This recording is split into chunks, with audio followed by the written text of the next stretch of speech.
Abdelkader Ndiaye.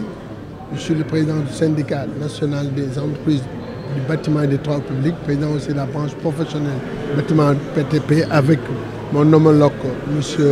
Omar Ndir.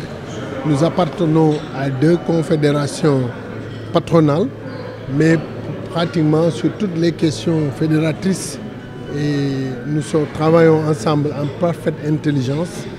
Nous avions, c'est qu'au sortir donc, après le dévoilement de la stratégie nationale de développement du Sénégal, Sénégal 2050, l'agenda national de transformation, et en prolongement de notre dernière assemblée générale qui s'était tenue le 25 juin dernier, nous avions promis de revenir au niveau donc de l'espace consulaire pour présenter nos propositions au gouvernement. Et je pense que cela a un peu tardé parce que nous attendions à l'époque la déclaration de politique générale. Mais comme du fait que la stratégie nationale a été rendue, nous pouvons maintenant nous fixer et nous aligner sur les politiques publiques. Parce que la définition des politiques publiques incombe au président, fondamentalement, constitutionnellement au président de la République.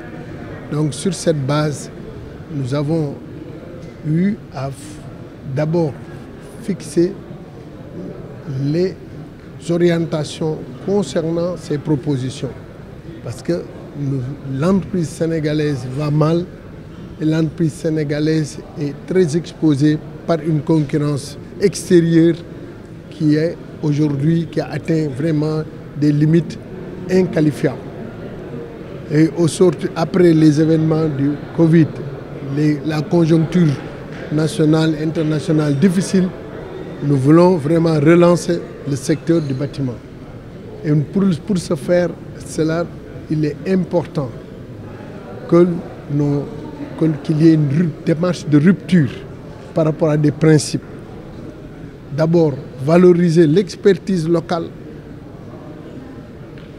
Nous pensons que partout où il y a expertise locale, et surtout dans notre secteur, parce que nous avons fait l'Afrique de l'Ouest, nous avons fait notre pays,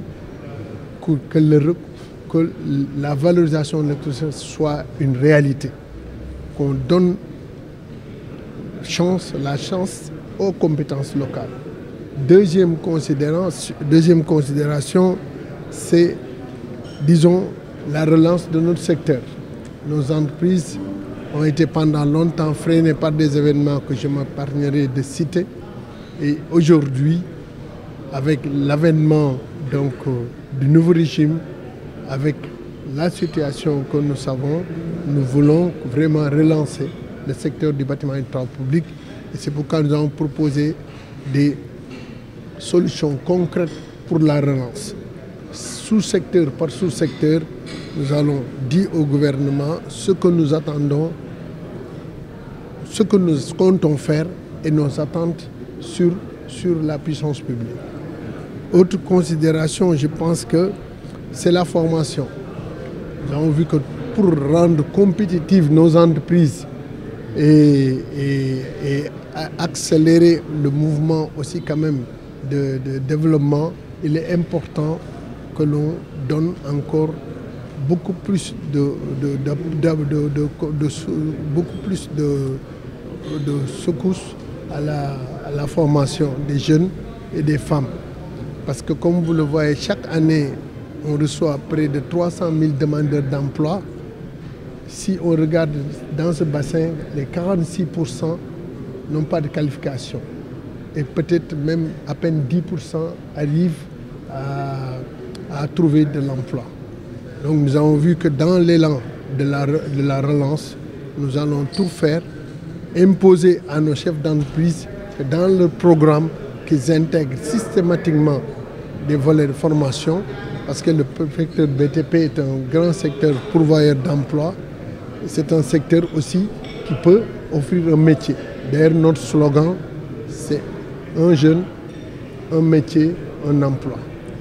L'autre proposition, c'est que nous pensons qu'il est utile de mettre en place, avec la dette publique qui s'accumule et que l'État a du mal peut-être à résorber pour nos entreprises et tout, qu'on mette en place une banque, un établissement privé, un établissement financier qui pourra absorber ces créances, parce que d'autres pays ont donné des expériences, surtout dans les pays maghrébins, de bons résultats en matière d'affacturage et d'autres mécanismes.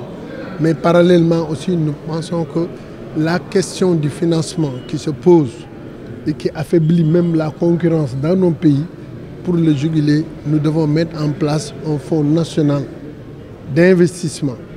Nous espérons récupérer beaucoup de ressources à partir de nos mines, du pétrole, du gaz, des hydrocarbures. Ces ressources pourraient servir de dotation initiale pour, en tout cas, la mise en place d'un fonds national d'investissement dans lequel aussi le secteur privé prendra part. Voilà, en tout cas, quelques en grandes lignes des propositions, parce que je ne voudrais pas m'éterniser sur elles, ce qui ont été formulées et partagées par nos acteurs. Mais je vais insister sur un point, et je pense que ce sera le point focal de notre intervention. Je ne vais pas dire que nous sommes snobés par le gouvernement, parce que nous sommes des professionnels. Avec ou sans, nous sommes condamnés à travailler. Mais je pense que nous devons, dans le cadre du partenariat public-privé, qui est vanté et soulevé dans tous les cieux, le préalable, c'est la mise en place d'un cadre de concertation structuré et formalisé pour nous permettre de faire nos échanges, mais pour nous permettre aussi de booster le partenariat entre le secteur public et le secteur privé.